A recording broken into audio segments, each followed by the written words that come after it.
शीर्षं देवं विश्वाक्षं विश्वशम्भुवं विश्वं नारायणं देवमक्षरं परमं पदम् विश्वतः परमां नित्यं विश्वन्नारायणगुं हरिम् विश्वमेवेदं पुरुषस्तद्विश्वमुपजीवति पतिं विश्वस्यात्मेश्वरगुं शाश्वतगुं शिवमच्युतं नारायणं महाज्ञेयं विश्वात्मानं परायणम्।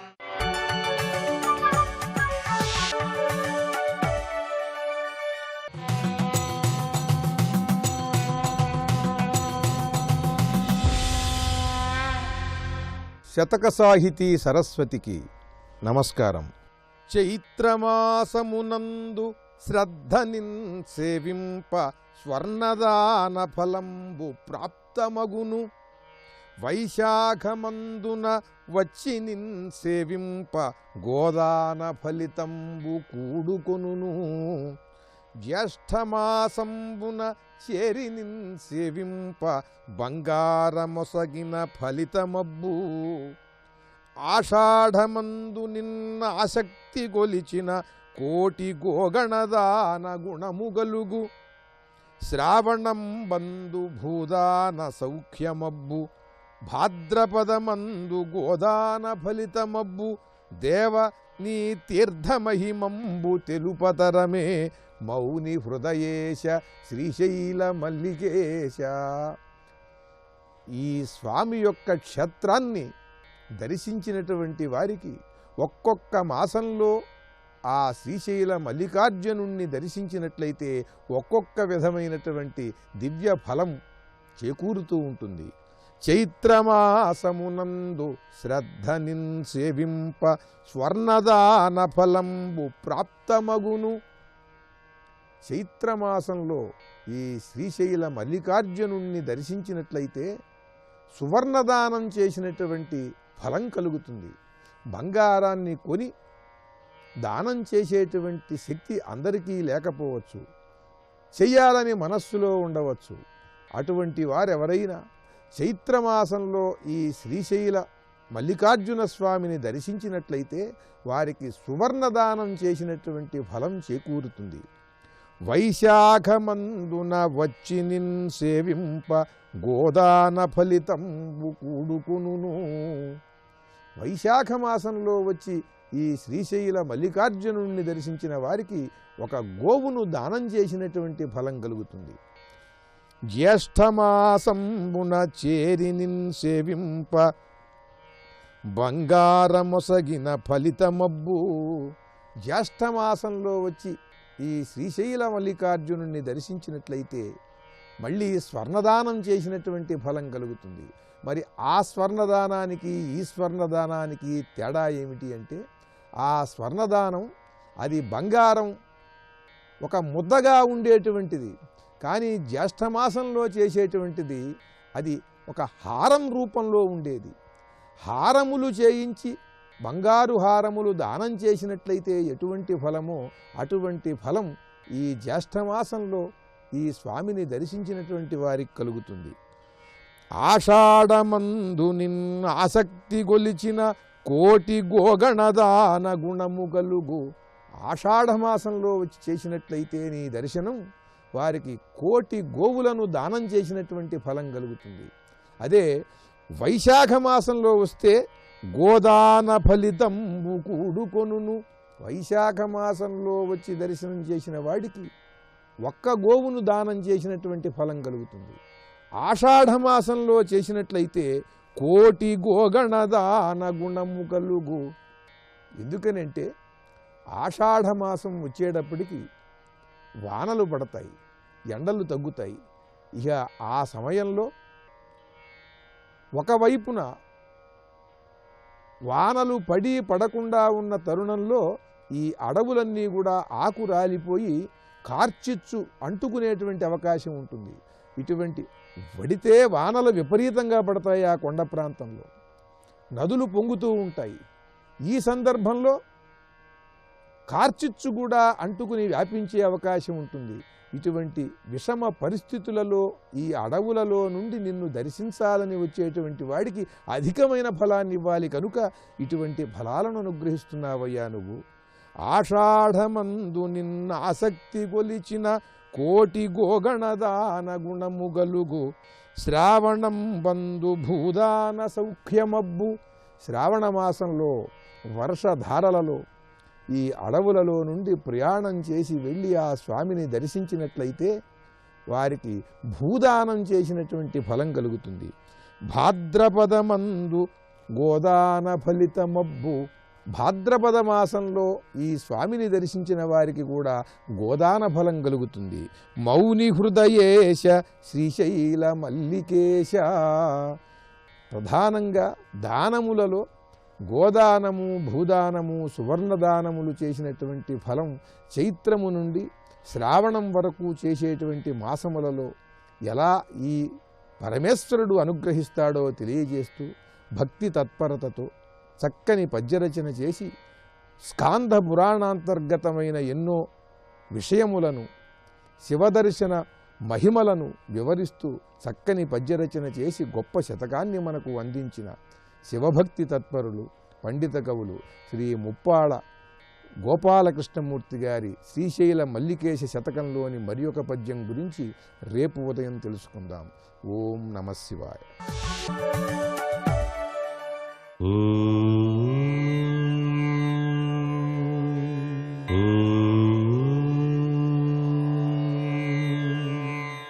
ఓం నమో నారాయణాయ. ఓం నమః శివాయ. శ్రీ మాత్రే నమః. శ్రీ కార్తీక దామోదరాయ నమః. ఈ రోజున గురుసేవా తత్పరత చాలా విశేషం. గురువే సర్వలోకానాం భిషజే భవర్వుగిణాం అని చెప్పేసి శాస్త్రం. అసలు దక్షిణామూర్తి స్వరూపుడు గురువే కదా. అందుకనే కార్తీక మాసంలో దక్షిణామూర్తి ఆరాధన చాలా విశిష్టవంతమైన ఫలితాన్ని ఇస్తుంది. విద్యార్థులు విద్యలో రాణించడానికి ఓం నమో భగవతే దక్షిణామూర్తయే మహ్యం మేధాం ప్రజ్ఞాం ప్రేచ్ఛ స్వాహ అనేటువంటి చక్కటి మంత్రాన్ని నిత్యం గనక ధ్యానం చేస్తే వారికి విద్యలో విజయసిద్ధిని కలిగించడానికి దక్షిణామూర్తి స్వామి సహకరిస్తాడు. గురువుల యొక్క ఆశీస్సులు పొందటానికి ఈ కార్తీక మాసంలో గురువారం నాడు గురువుకి దక్షిణ తాంబూలాదులు సమర్పించి నమస్కృతాంజలి గడించాలి. అంతేకాకుండా వివిధ రకాలైనటువంటి దానాలు ఈనాడు ఆచరించటం సర్వే సర్వత్రా కూడాను శుభదాయకవంతమైన ప్రభావాన్ని కలిగింపజేస్తాయి. మనం చేసుకున్నటువంటి దానాల వల్లనే మనకు యోగం సిద్ధిస్తుంది అని చెప్పేసి శాస్త్రం. ఎంత గొప్పగా దానాలు ఆచరిస్తే అంత గొప్ప సత్ఫలితాన్ని పొందుతాడు మానవుడు. జన్మ జన్మాంతరాల పుణ్యాలన్నీ కూడాను వచ్చి తీరతాయి. మానవ జీవన పరమార్థ లక్షణం ఏంటంటే మానవ సేవే మాధవ సేవ. ఆ సేవా తత్పరత లక్షణాలు కలిగి ఈ యొక్క పవిత్ర సుదినాల్లో చక్కగా స్నానాన్ని ఆచరించి ఆ నదీమ తల్లికి నమస్కృతాంజలి గడించి దీపారాధన చేసి శివార్చన విష్ణార్చన చేస్తూనే వివిధ రకాలైనటువంటి దానాలు ఆచరించి దక్షిణామూర్తి స్వరూపంలో విరాజిల్లేటువంటి ఆ గురువుల యొక్క సేవను చేసుకుంటూ కార్తీక పురాణ పఠనం ఆచరించి పవిత్రవంతమైనటువంటి ఆ యొక్క మారేడు ఉసిరిక చెట్టుల ప్రదక్షిణం ఆచరిస్తూ హరుల యొక్క విశేషవంతమైనటువంటి లక్షణాలు కలిగినటువంటి ఈ కార్తీక మాసంలో ప్రతినిత్యం ఆచరించేటువంటి మన సంప్రదాయ లక్షణాలు సర్వజనావళికి కూడాను ఆయుష్ను, ఆరోగ్యాన్ని, ఐశ్వర్యాన్ని ప్రసాదిస్తాయి సుమా. అందుకే ఏ మంత్రాన్ని అనుష్ఠానం చేసినా గురు బ్రహ్మ గురు విష్ణు గురుదేవో మహేశ్వర గురు సాక్షాత్ పరబ్రహ్మ తస్మై శ్రీ గురువే నమః అని చెప్పేసి గురువుగారి పాదాలకు బంగారపు పుష్పాలు ఉంచినట్టుగా మనసులో భావన చేసి తరువాత ఉపాసన చేస్తాం. అందుచేత లోకైక గురువు ఎవరు? పరమేశ్వరుడే కదా. ఆ పరమేశ్వర ధ్యానం చేసి తరిద్దామా మరి. సర్వే జనా సుఖినో భవంతు. సూర్యశౌర్యమథేందురింద్ర పదవీ సన్మంగళం మంగళం. నమస్తే భగవన్ దేవ దత్తాత్రేయ జగత్ప్రభో సర్వబాధా ప్రశమనం కురు శాంతిం ప్రయచ్చమే. నేటి కాలమాన విశేషాలను గమనిద్దాం. స్వస్తి శ్రీ చాంద్రమాన దుర్ముఖనామ సంవత్సరం దక్షిణాయనం శరదృతువు కార్తీక మాసం కృష్ణపక్షం గురువారం. సూర్యోదయం 6:26 సూర్యాస్తమయం 5:36. తిథి తదియ ఉదయం 8:24 వరకు. తర్వాత చవితి తెల్లవారుజామున 5:35 వరకు. నక్షత్రం మృగశిర ఉదయం 7:41 వరకు. తరువాత ఆర్ద్ర తెల్లవారుజామున 5:36 వరకు. వర్జం మధ్యాహ్నం 3:21 నుంచి 4:49 వరకు. దుర్ముహూర్తం ఉదయం 10:09 నుంచి 10:54 వరకు. మరల మధ్యాహ్నం 2:37 నుంచి 3:22 వరకు. అమృతకాలం రాత్రి 8:28 నుంచి 9:56 వరకు. రాహుకాలం గురువారం కాబట్టి మధ్యాహ్నం 1:30 నుంచి 3 గంటల వరకు. అష్టకవర్గ రీత్యా శుభప్రదమైన సమయం ఉదయం 11:30. నేటి విశేషాలలో కార్తీక మాసం కృష్ణపక్షం, అలాగే ఈరోజు ప్రదోషం ఉంది, సంకష్టహర చతుర్థి కూడా ఉంది. సామాన్యంగా మనం కార్తీక మాసంలో నక్తవ్రతాన్ని ఆచరించడం జరుగుతూ ఉంటుంది. పగలు భోజనం మానేస్తుంటాం. అందుకని సాయంకాలం ప్రదోషం వచ్చిన వేళ ఆ శంకరుణ్ణి ఆరాధించుకోవడం విశేషమైన సత్ఫలితాలను అందజేస్తుందన్నమాట. సూర్యాస్తమయం నుంచి 1:12 సమయంలో మారేడు దళాలతో ఆయన్ని అర్చించుకోవడం, అలాగే శనగలతో అర్చించడం ద్వారా మనం గురుడికి సంబంధించినటువంటి దోషాలను అధిగమించవచ్చు. గోచార గురుదోషాలు కావచ్చు, అలాగే జాతక సంబంధమైన దశకు సంబంధించిన గురుదోషాలైనా సరే ఈ శనగల్ని కేజింపావు తీసుకొని ఆ శంకరుణ్ణి ఆరాధించుకొని ఆ శనగల్ని ఆవులకు పెట్టడం ద్వారా గురు సంబంధమైనటువంటి దోషాలు తొలగిపోతాయన్నమాట. అందులోనూ కార్తీక మాసం కాబట్టి ప్రదోష సమయంలో చేసేటువంటి ఈ ఆరాధన విశేషమైన సత్ఫలితాన్ని అందజేస్తుంది.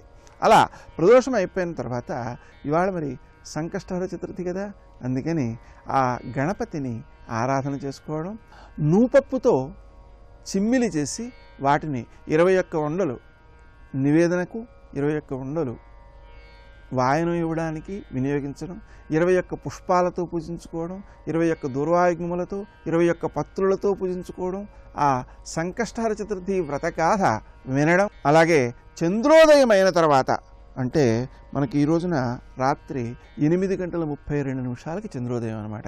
చంద్రోదయం అయిన తర్వాత ఆ చంద్రుణ్ణి పూజించుకోవడం, అక్షతలు వేసుకోవడం, ఈ కార్యక్రమాల ద్వారా ఏమవుతుంది అంటే ఆ కష్టములన్నీ తొలగడము, అలాగే 21 అరగుంజీలు తీయడం ద్వారా మూలాధార శక్తి బలపడము, క్రియాశీలత వృద్ధి చెందడము, సమస్యల్ని పరిష్కరించుకునే శక్తి పెరగడము, తమ మీద వచ్చినటువంటి అపనిందలు ఏవైతే ఉన్నాయో అంటే తాము తప్పు చేయకపోయినా ఇతరులు మనపై దుష్ప్రచారం చేసేటువంటి పరిస్థితి ఏదైతే ఉందో దాన్ని కూడా అధిగమించగలగడం, ఇవన్నీ కూడా ఏర్పడతాయి. అటువంటి శక్తులను మనం పొందడానికి, కష్టాలని దాటడానికి ఈ సంకష్టహర చతుర్థి వ్రతాన్ని ఆచరించాలి. నేటి ఆణిముత్యాలు.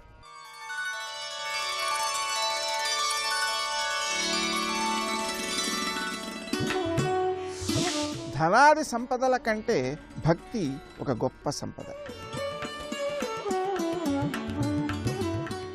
నీవు తినే ఏ ఆహారమైనా మరో ప్రాణి నుంచి వచ్చినదే అనే సత్యాన్ని గ్రహించిన నాడు అవసరాన్ని మించి తినలేవు.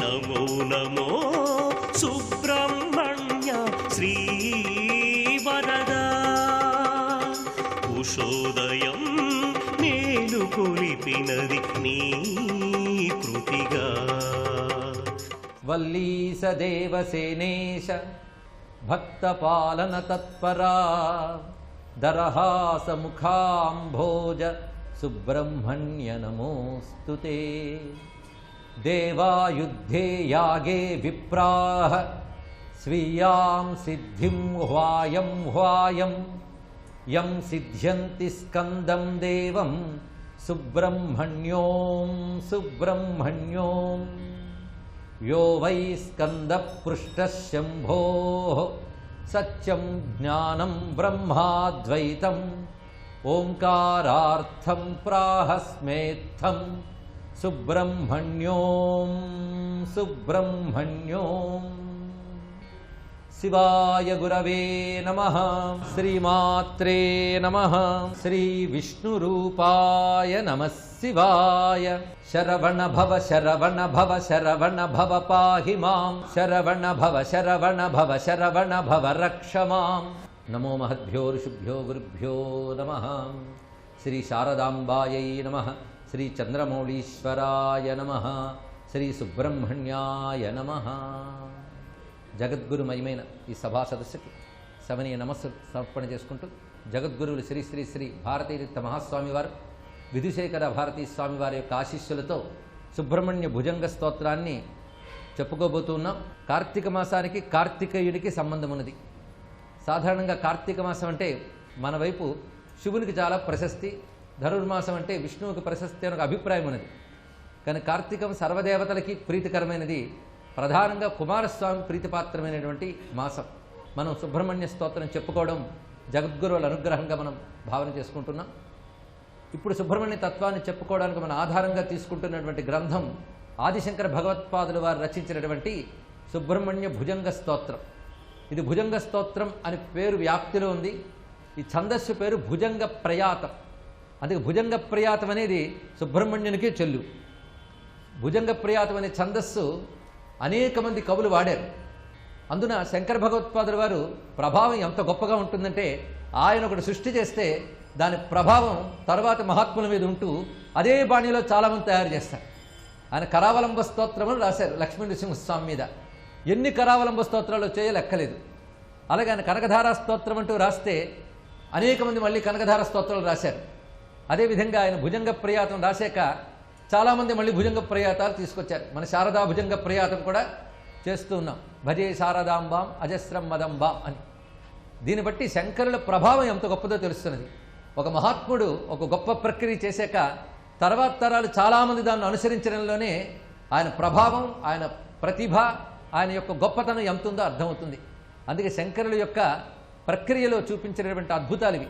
అయితే శంకరులు అనగానే మనకు ఒక తత్వవేత్త, ఒక మహానుభావుడు అని స్ఫురణ కలుగుతుంది. అంతేగాను కాళిదాసాదులకు తీసిపోని మహాకవి ఆయన. అది తెలుసుకోవాల్సిన ఒక గొప్ప విషయం. ఆ కవితా ప్రతిభంతో చూపిస్తాడు ఆయన. శివానంద లహరి, సౌందర్య లహరి ఇత్యాదులు మనకి అలగు ప్రమాణంగా కనబడుతున్నాయి. ఈ సుబ్రహ్మణ్య భుజంగ ప్రయాతం ఆయన ఛందస్సును ఎంచుకోవడం తీరు వేరు. అనుకరించే వాళ్ళు రకరకాలుగా రాయొచ్చు, కానీ ఆయన ఒక ప్రక్రియ తీసుకొచ్చాడంటే దాని వెనకాలకు ఉద్దేశం ఉంటుంది. కరావలంబ స్తోత్రం అనేది నిజంగా నృసింహస్వామికే సరిపోతుందండి. అలాగే భుజంగ ప్రియాతం అనేది సుబ్రహ్మణ్య స్వామికే సరిపోతుంది. అది తీసుకుని మిగిలిన వారికి రాయవచ్చు, తప్పేం లేదు. కానీ లక్ష్మీ నృసింహ మంత్రానికి వ్యాఖ్యానం లక్ష్మీ నృసింహ కరావలంబ స్తోత్రం. సుబ్రహ్మణ్య తత్వానికి స్వరూపం భుజంగ ప్రయాతం. ఎందుకంటే సుబ్రహ్మణ్యుని భుజంగ రూపంలో ఉపాసించడం మనకు కనబడుతుంది. అందుకు భుజంగ ప్రయాతం అనేది ఛందస్సుకు పెట్టిన పేరులో సర్పము వంటి నడక కలిగిన ఒకానొక వృత్తము అని పేరు. దీని భుజంగ స్తోత్రం అన్నారు. ప్రయాతం అనేది ఇక్కడ మనం చెప్పకుండా భుజంగ స్తోత్రంగానే ప్రసిద్ధి పొందింది. సుబ్రహ్మణ్యుడు ఒక మహాభుజంగం. సుబ్రహ్మణ్యుని సర్పరూపంలో ఉపాసించడం అనేది స్వామి తంత్రంలో మనకు కనబడుతున్నది. ముఖ్యంగా తెలుగువారు, కన్నడిగులు సుబ్రహ్మణ్యుని సర్పరూపంలో పూజిస్తారు. తమిళనాడ సర్పప్రతిష్ఠ ఇత్యాదులు కనబడతాయి, కానీ సర్పరూపంగా సుబ్రహ్మణ్యుని ఉపాసించడం కంటే ప్రతిమారూపంగా ఉపాసించడమే ఎక్కువ కనబడుతుంది. సుబ్రహ్మణ్యుని సర్పరూపంగా ఉపాసించే క్షేత్రాలు మీకు తమిళంలో, కర్ణాటకలో విశేషంగా కనబడతాయి. కర్ణాటకలో కుక్కే సుబ్రహ్మణ్యం, ఘాటీ సుబ్రహ్మణ్యం రెండు సర్పరూప సుబ్రహ్మణ్యాలే. మనకు కూడాను విశేషించి ఉన్నటువంటివి మోపిదేవి స్వామి, అలాగే ఇంద్రకీలాద్రి దగ్గర సుబ్రహ్మణ్య క్షేత్రం, ఇంకా గోదావరి ప్రాంతంలో కూడా అనేక చోట్ల సుబ్రహ్మణ్య క్షేత్రాలు సర్పరూపంగానే కనబడుతూ ఉంటాయి. అంతేకాదు సుబ్రహ్మణ్యోపాసన దక్షిణాపథంలో చాలా వ్యాప్తిలో ఉన్నది. అందుకే తమిళులు ప్రధానంగా సుబ్రహ్మణ్యోపాసకులుగా మనకు కనబడుతున్నప్పటికీ కూడా తెలుగువారేం తక్కువ ఏం కాదు. ఎందుకంటే శివపురాణం మొదలైన వాటి అన్నింటిలోని సుబ్రహ్మణ్య వైభవం చెప్పబడుతున్నది. అది భారతదేశంలో ఉన్న ప్రతి రాష్ట్రం వారికి అవి సొంతమే. ఇటు శివపురాణం, అటువైపు రామాయణం, భారతం, పురాణాలు, ఇంచుమించు ప్రతి పురాణంలో సుబ్రహ్మణ్య తత్వ ప్రస్తావన కనబడుతుంది. విశేషించి స్కాంద పురాణం ప్రధానంగా మనకు అందిస్తున్నది. స్కాంద పురాణంలో కూడా 2 రకాల విశాలమైన వృత్తాంతాలు కనబడతాయి సుబ్రహ్మణ్యునికి సంబంధించి. ఒకటి, స్కాంద పురాణంలో సుబ్రహ్మణ్య మహిమాఖండాలు విశేషంగా మనం పరిశీలిస్తే క్షేత్ర వైభవాల్లో సుబ్రహ్మణ్యం గురించి చెప్పినవి కనబడుతున్నాయి. అంతేగా తమిళంలో కాశీయప్ప శివాచార్య అని ఆయన కంద పురాణం అని తమిళంలో రాశారు. దానికే సంస్కృత రూపమా లేదా దానికి సంస్కృత మాతృక అనిపించేటట్లుగా స్కంద పురాణాంతర్గతమైన గ్రంథం ఉన్నది. అది చిత్రంగా ఆయన తమిళంలో ఏవేవి చెప్పారో అవన్నీ సంస్కృత భాషలో కనబడతాయి. ఏది ముందు వచ్చిందనేది మనం పరిశీలించకుండా ఏదైనప్పటికీ కూడా సుబ్రహ్మణ్య కథని అందిస్తుంది, మనకు ఉపయుక్తంగా ఉందని గ్రహించవలసింది. ఇలాంటి సుబ్రహ్మణ్య వైభవాలు మనకు అనేక గ్రంథాల్లో కనబడుతూ ఉన్నాయి. అయితే శంకర భగవత్పాదుల వారు షణ్మత స్థాపనాచార్యులు వారు, అది మర్చిపోరాదు మనకి. ఎందుకంటే ఆయన ప్రతిపాదించిన సిద్ధాంతం మాత్రం ఒక దేవతకి సంబంధించింది కాదు, సర్వదేవతాత్మకమై సర్వ విశ్వవ్యాపకమై ఉన్నటువంటి ఏ నిర్గుణ పరబ్రహ్మతత్వం ఉందో దాన్ని ఆయన ప్రతిపాదన చేశారు. అదే జీవిత పరమార్థమని చెప్పారు, దాన్ని సాధించాలని చెప్పారు. అది సాధించడానికి ఉపయోగపడేవి 2, ఒకటి ధర్మము, రెండవది ఉపాసన.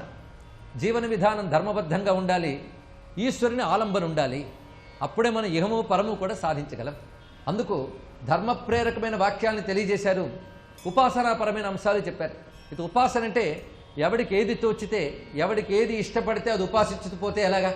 నాకు ఇది నచ్చిందంటే అందుకు ఉపాసిస్తున్నానంటే నచ్చడానికి సంబంధం లేదు, శాస్త్రబద్ధమై ఉండాలి ఇక్కడ. అందుకు ఉపాసనా సంప్రదాయాలు వేదం ప్రకారంగా ఉండాలి అని భావించిన ఆదిశంకరులు వేదం చెప్పినటువంటి 6 ఉపాసనా సంప్రదాయాల్ని సృష్టిపరిచారు. 6ంటికి ఒక సమన్వయాన్ని చూపించారు. 6ంటిని భేదముగా చూడకుండా 6ంటిని సమన్వయపరిచి 6ంటి లక్ష్యము ఒక్కటే. నీకు దేని యందు ప్రీతి కలిగితే దాన్ని ఉపాసించు, మిగిలిన వాటిని కూడా సమన్వయించు అని చెప్పి షణ్మతాల్ని ప్రతిష్ఠ చేశారు. సర్వాభీష్ట ప్రదాయకుడైన సుబ్రహ్మణ్యునికి నమస్కరిస్తూ స్వస్తి. జయ జనార్దనా కృష్ణ రాధికాపతే నందనందనా కృష్ణ రుక్మిణీపతే గరుడ వాహన కృష్ణ గోపికాపతే శరణు మోహన కృష్ణ ప్రభో సద్గతే. ఆపదామపహర్తారం దాతారం సర్వసంపదాం లోకాభిరామం శ్రీరామం భూయో భూయో నమామ్యహం. నారాయణం నమస్కృత్య నరం చైవ నరోత్తమం దేవీం సరస్వతీం వ్యాసం తతో జయముదీరయేత్. జయతు జయతు దేవో దేవకీనందనోయం జయతు జయతు కృష్ణో వృష్ణివంశప్రదీపః జయతు జయతు మేఘశ్యామలకోమలాంగో జయతు జయతు పృథ్వీ భారనాశో ముకుందః. హరి ఓం. 18 పురాణములను అందించినటువంటి వ్యాస భగవానుడే మనకి భాగవతాన్ని కూడా అందించాడు. మిగిలిన పురాణములను అందించడం వేరు, భాగవతాన్ని అందించడం వేరు. భాగవతం వ్యాస భగవానుడి యొక్క నైరాశ్యంలోంచి ఉద్భవించింది. ఇన్ని పురాణములను అందించాను, ఇంత వాంగ్మయాన్ని ఇచ్చాను, మహాభారతాన్ని ఇచ్చాను, అయినా నా మనసులో ఏదో వెలితిగా ఉంది, ఎందుచేత ఇలా వెలితిగా ఉంది అని సరస్వతీ నదీ తీరంలో విహరిస్తున్నటువంటి వ్యాస భగవానుడికి నారదుడు ప్రత్యక్షమై హరికథలతోటి భక్తుల యొక్క చరిత్రలతో కూడుకున్నటువంటిది, 4 పురుషార్థములను వివరించగలిగినటువంటిది, ఉపనిషత్తుల యొక్క సారాంశమైనటువంటి జ్ఞానమునకు ఆలవాలమైనది భాగవత రచన చేయకపోవడమే నీ మనసులో ఏర్పడినటువంటి వెలితికి కారణమని చెప్పిన కారణం చేత వ్యాస భగవానుడు భాగవతాన్ని రచించడానికి పూనుకున్నాడు. వ్యాసుడు రచించినటువంటి పురాణములనన్నిటినీ ప్రవచనం చేసినటువంటి వారు ఇతరమైనటువంటి ఆ సూతుడు ప్రవచనం చేశాడు. కానీ ఒక్క భాగవతాన్ని మాత్రం సూతుడు ప్రవచనం చేయలేదు, శుకబ్రహ్మ ప్రవచనం చేశారు. భాగవతాన్ని ప్రవచనం చెయ్యగలిగినటువంటి శక్తి కలిగిన కుమారుడు జన్మించాలనేటటువంటి కోరికతో వ్యాస భగవానుడు పరమేశ్వరుణ్ణి ఉద్దేశించి చేసినటువంటి తపస్సు యొక్క ఫలితమే శుకబ్రహ్మ యొక్క జననము. పుట్టుక చేతనే జ్ఞాన వైరాగ్యములు కలిగినటువంటి మహాపురుషులు ఇద్దరు చెప్పబడతారు శాస్త్రంలో. ఒకరు శుకబ్రహ్మ, ఒకరు వామదేవుడు. అలా జన్మించినటువంటి వాళ్ళలో జన్మతః జ్ఞాన వైరాగ్యములు కలిగినటువంటి శుకుడు ఇక కర్మ చెయ్యవలసిన అవసరం లేనివాడు కనుక, పుట్టుకతోనే విశేషమైనటువంటి జ్ఞానమును పొందినవాడు కనుక ఆయన భాగవతాన్ని ప్రవచనం చేసి లోకానికి అందించాడు. ఆయనకి ఒక ఆవు పాలు పితికినంతసేపు కన్నా ఎక్కువసేపు ఎక్కడా ఉండేటటువంటి అలవాటు లేనివాడు. అలా ఏదైనా ఒక ప్రదేశంలో తాను నిలబడితే అక్కడ ఉండేటటువంటి జనులతో సంబంధం ఏర్పడి వాళ్ళు తన మనసులోకి ప్రవేశిస్తారు, సంఘం ఏర్పడుతుందని, నిస్సంగముగా జీవించడం కోసమని ఒక ఆవు పాలు పితికినంతసేపు మాత్రమే ఒక చోట ఉండేటటువంటి అలవాటు ఉన్న శుకుడు కేవలముగా భగవత్కథా శ్రవణమును మాత్రమే అపేక్షించి తనకి ముని యొక్క శాపకారణం చేత మృత్యు వస్తోంది అని తెలిసినప్పటికీ కూడా భయపడకుండా నేను మళ్ళీ పుట్టవలసిన అవసరం లేనటువంటి కథని నాకు వినిపించగలిగిన వాడెవరు అని ఆర్తి చెందినటువంటి పరీక్షిత్ మహారాజు గారి యొక్క కోరిక తీర్చడం కోసం 7 రాత్రులు 7 పగళ్ళు గంగానదీ తీరంలో ఉండి పరీక్షిత్ మహారాజు గారికి భాగవతాన్ని శుకబ్రహ్మ ఉపదేశం చేశారు. అటువంటి భాగవతం పరమపావనమైనటువంటి పవిత్రమైనటువంటి ఘట్టం. అటువంటి భాగవతం ఆంధ్రీకరించడం అంటే అంత తేలికైనటువంటి విషయం కాదు. ఋషితుల్యుడు కనుక, నిష్కామమైనటువంటి జీవనం ఉన్నవారు కనుక, పరమభక్తి తత్పరులు కనుక పోతన గారు భాగవతాన్ని ఆంధ్రీకరించగలిగినటువంటి అదృష్టాన్ని పొందారు. తెలుగు భాషలో భాగవతాన్ని అంత గొప్పగా అందించడం ఒక ఎత్తైతే, సంస్కృత భాషలకు ఉండేటటువంటి మంత్రశక్తి ఏది ఉన్నదో దాన్ని తెలుగు భాషకి కూడా కట్టపెట్టినటువంటి ఋషి పోతన గారు. నేను ఎందుకు ఈ మాటలు అంటున్నాను అంటే, సంస్కృత భాషకి ఒక మర్యాద ఉంటుంది, అందులో బీజాక్షరములు ఒదిగిపోతాయి. 2, సంస్కృత భాషలో ఏదైనా ఒక శ్లోకరచన చేసినప్పుడు ఆ శక్తి కారణం చేత అది మంత్రస్వరూపాన్ని పొందుతుంది. అందుకే శ్రీరామాయణంలో సుందరకాండలో ఉన్నటువంటి అనేక శ్లోకములు మంత్రస్వరూపాన్ని పొందాయి. అలాగే ఆదిత్య హృదయం ఒక మహామంత్రం అగస్త్య మహర్షి చేత ఉపదేశం చేయబడింది. హనుమ సుందరకాండలో చెప్పినటువంటి జయమంత్రం జయత్యతి బలో రామో లక్ష్మణశ్చ మహాబల రాజా జైతి సుగ్రీవో రాఘవేణాభిపాలిత అన్న శ్లోకాలు జయమంత్రమనే లోకంలో ప్రఖ్యాతి పొందాయి. అటువంటి మంత్రస్థాయిని పొందినటువంటి శ్లోకములు ఏవి ఉన్నాయో వాటిని మళ్ళీ ఆ మంత్రస్థాయి మంత్రశక్తి తెలుగులో ఉండేటటువంటి పద్యాలలోకి కూడా వచ్చేటట్టుగా రచన చెయ్యడం అంత తేలికైనటువంటి విషయం కాదు. వాల్మీకి రామాయణాన్ని ఆంధ్రీకరించినటువంటి కవులు ఎందరో ఉన్నారు. వాళ్ళు భక్తిని భావాన్ని ఆవిష్కరించగలరేమో కానీ సంస్కృత భాషలో జయమంత్రానికి ఉన్న శక్తిని, ఆదిత్య హృదయానికి ఉన్నటువంటి శక్తిని తెలుగు భాషలో రచింపబడినటువంటి పద్యాలలో కూడా ప్రవేశపెట్టడం సాధ్యమయ్యేటటువంటి విషయం కాదు. అందుకే సంస్కృతంలో జయమంత్రం చదువుకుంటే ఏ శక్తి వస్తుందో, ఏ ఫలితం వస్తుందో ఆ శక్తియే ఆంధ్ర రామాయణం చదివితే వస్తుంది అని నిర్ధారించి చెప్పడం చాలా కష్టం. అలాగే రామాయణంలో ఉన్న ఆదిత్య హృదయం చదువుకుంటే ఎటువంటి శక్తి కలుగుతుందో అటువంటి శక్తి ఆంధ్రీకరింపబడిన రామాయణంలో ఉన్నటువంటి ఆదిత్య హృదయాన్ని చదువుకున్నా కలుగుతుంది అని చెప్పడం సాధ్యం కాదు. కానీ భాగవతం సంస్కృతంలో ఉన్నదాన్ని చదువుకుంటే, పారాయణ చేస్తే ఏ ఫలితాలు వస్తాయో పోతన గారి చేత ఆంధ్రీకరింపబడినటువంటి భాగవతం చదువుకున్నా కూడా అదే శక్తి కలుగుతుంది. నేను మీతో ఒక ఉదాహరణ చెప్పాలి అంటే, గజేంద్రమోక్షణ కథ చదువుకున్న, గజేంద్రమోక్షణ కథలో గజేంద్రుడు చేసినటువంటి ప్రార్థన ప్రతిరోజు చదివిన ఏ ఫలితం వస్తుందో, ఏ భగవత్ కృప కలుగుతుందో అదే కృప పోతన గారి చేత ఆంధ్రీకరింపబడినటువంటి భాగవతాన్ని చదివినా, గజేంద్రమోక్షణంలో ఉన్న పద్యాలు చదివినా కూడా కలుగుతుంది. రుక్మిణీ కళ్యాణ ఘట్టంలో ఉన్నటువంటి శ్లోకాలు వ్యాసకృతమైనవి చదివితే ఏ ఫలితాలు వస్తాయో, పోతన గారి చేత ఆంధ్రీకరింపబడినటువంటి రుక్మిణీ కళ్యాణ ఘట్టంలోని పద్యములను చదివినా కూడా అదే ఫలితము సిద్ధిస్తుంది. అంటే సంస్కృత భాషలో మూలంలో ఉన్నటువంటి భాగవతంలో ఉన్న శ్లోకముల యొక్క శక్తిని కూడా యథాతథంగా తీసుకొచ్చి తెలుగు భాషలో రచింపబడినటువంటి పద్యముల యందు ప్రవేశపెట్టగలిగినటువంటి సమర్థత కేవలం ఒక కవిగా పద్యరచన చేయడం వల్ల పోతన గారు సాధించినది కాదు. ఆయన మహానుభావుడు, ఋషితుల్యుడు. ఆయన ఒక గ్రహణ సమయంలో నదీ తీరంలో కూర్చుని చేస్తున్నది పంచాక్షరి మహామంత్రం. ఆయనకి కులదైవం పరమశివుడు. కానీ విష్ణు కథలతో కూడుకున్నటువంటి భాగవతాన్ని ఆంధ్రీకరించే శక్తి కలగాలని అపేక్షిస్తే రామచంద్రమూర్తి ప్రత్యక్షమై పోతన గారిని అనుగ్రహించినటువంటి కారణం చేత ఆయన భాగవతాన్ని అంత గొప్పగా ఆంధ్రీకరించగలిగారు. అందుకే ఆయన చెప్పుకున్నారు, పలికిడిది భాగవతమట, పలికించు విభుండు రామభద్రుండట, నే పలికిన భవహరమగునట, పలికెద వీరుండుగాధ పలుకగనేలా అని చెప్పుకున్నారు. పోతన ఆంధ్రీకరిస్తున్నాడు అని కనపడుతుంది లోకానికి, కానీ నేను కాదు ఆంధ్రీకరిస్తున్నది. నా వెనక రామచంద్ర ప్రభు ఉండి ఆయన నన్ను ఉపకరణంగా స్వీకరించి నా చేత ఆంధ్రీకరింపచేస్తున్నాడు.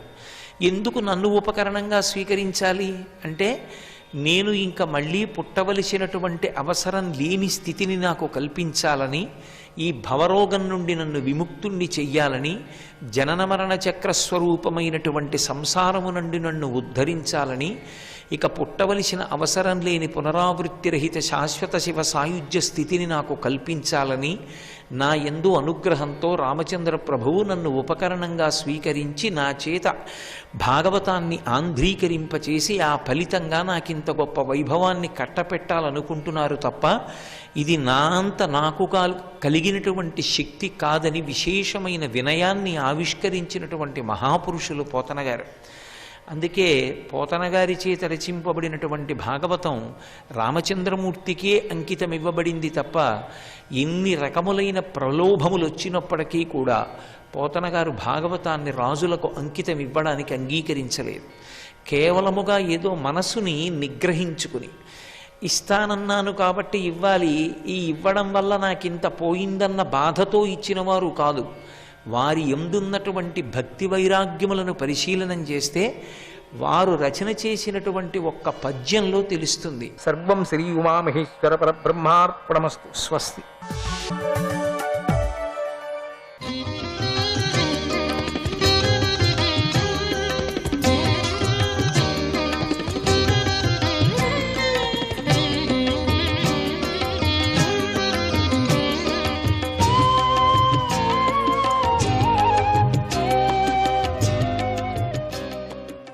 నారసింహాయ నమః.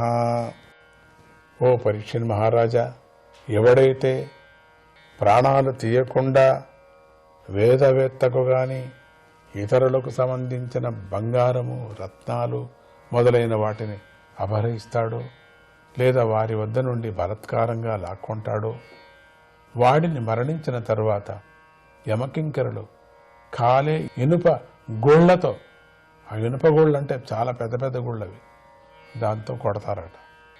ఇక పట్టకార్లతో వాడి చర్మాన్ని పీకేస్తారు. ఎవడైతే ఈ లోకంలో సేవించకూడని వాటినన్నిటినీ సేవిస్తాడో వాడు మరణించిన తరువాత ఖచ్చితంగా నరకం పాలవుతాడు. అక్కడ యమకింకరులు వాటిని వజ్రపు ముళ్ళు ఉండే బూరుగు చెట్టును ఎక్కించి బూరుగు చెట్టు క్రిందకు లాగుతూ ఉంటారు. రాజులు, రాజ్యాధికారులు వేద విరుద్ధమైన మతాలను స్వీకరించకుండా ఉన్నప్పటికీ కూడా ధర్మ మర్యాదలను ఉల్లంఘిస్తే, సమాజాన్ని కలిసికట్టుగా ఉంచే ధర్మాలకు ముప్పు తెస్తే వారు మరణించిన తరువాత ఖచ్చితంగా వైతరణీ నదిలో పడతారు. ఆ నది మలమూత్రాలు, చీము, రక్తము, జుట్టు, గోళ్ళు, ఎముకలు, క్రొవ్వు, మాంసము, మజ్జలతో ప్రవహిస్తూ ఉంటుంది. అది నరకలోకానికి అగడతగా ఉంది. ఆ నదిలో పడిన వారిని జలజంతువులు అన్ని వైపుల నుండి వచ్చి తింటూ ఉంటాయి. అయినా కూడా చేసిన పాపం మూలంగా బాధలను అనుభవించే శరీరం నుండి విముక్తి కలగదు. ఆ పోదు, ఎక్కడికి చచ్చిపోదు, ఆ శరీరం కరిగిపోదు. తింటూ తింటూ ఉంటే అట్లే ఉంటుంది, తిన్నట్టుగా అది భాష అవుతూ ఉంటుంది. అంత బాధ, భరించలేని బాధ. అన్ని జంతువులు దాంట్లో తింటూ ఉంటాయి, ఆ శరీరాన్ని తింటూ ఉంటాయి. ఈ శరీరం ఉన్నట్టే ఉంటుంది, కానీ బాధ అపరిమితంగా ఉంటుంది. బాధ ఆ శరీరం నుండి ప్రాణాలు పైకి ఎగిరిపోకుండా వారిని సజీవంగానే ఉంచుతాయి. వాడిని చూస్తూ వాడిని చంపవు, చంపకోకుండా తింటుంటాయి.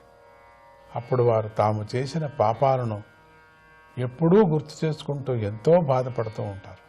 ఈ లోకంలో ఏ డాంబికులు డంబం కోసమై చేసే యజ్ఞాలలో పశువులను వధిస్తారో వారు మరణించిన తర్వాత పరలోకంలో విశేషణమనేటువంటి నరకంలో పడతారు.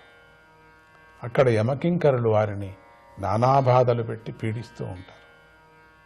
ఈ లోకంలో గ్రామాలను, వ్యాపారాలను దోచుకునే బందిపోట్లు కానీ, రాజులు కానీ, రాజభటులు కానీ, నిప్పు పెట్టేవారు కానీ, విషమిచ్చేవారు కానీ మరణించిన తరువాత సారమేయాదనం అనేటువంటి నరకంలో పడతారు. అక్కడ 720 మంది యమదూతలు వజ్రాల వంటి కోరలు గల కుక్కలుగా మారి వేగంగా వారి మీదకు దూకి కరిచి తింటూ ఉంటారు. ఈ లోకంలో అధముడైన వ్యక్తి తపస్సు, విద్య, సచ్చీలము, వర్ణము, ఆశ్రమము మొదలైన వాటిలో తనకున్న గొప్పవారిని ఆదరించకుండా ఉంటే అతడు బ్రతికి ఉన్న చచ్చినట్లే లెక్క. అతడు మరణించిన తరువాత ఉప్పు, కారము, బురదగల క్షారకర్దమము అనేటువంటి నరకానికి చేరుతాడు. అక్కడ తల్లకిందులుగా పడవేయబడి అంతం లేని బాధలను అనుభవిస్తూ ఉంటాడు. ఈ లోకంలో కొంతమంది ఇతరులను హింసిస్తూ బాగా పూజలు చేస్తూ ఉంటారు. కొందరు స్త్రీలు కూడా అటువంటి పూజలు చేస్తూ అందులో మాంసాన్ని భక్షిస్తూ ఉంటారు.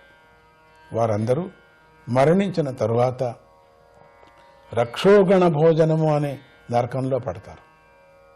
ఈ లోకంలో వీరి వల్ల బాధలను అనుభవించిన వారే అక్కడ రాక్షస గణాలుగా మారి వీరిని నానా బాధలు పెడతారు. కసాయి వారిలాగా గండ్రగొడ్డలతో నరికి వీరి రక్తాన్ని త్రాగుతూ ఉంటారు. నరమాంస భక్షకులు నాట్యం చేస్తూ పాటలను పాడుతూ ఆనందిస్తూ ఉంటారు. అబ్బోబో, ఈ నరకలోకం ఎంత వివరణగా ఉంది, భయపడుతున్నాం. నారసింహాయ నమః.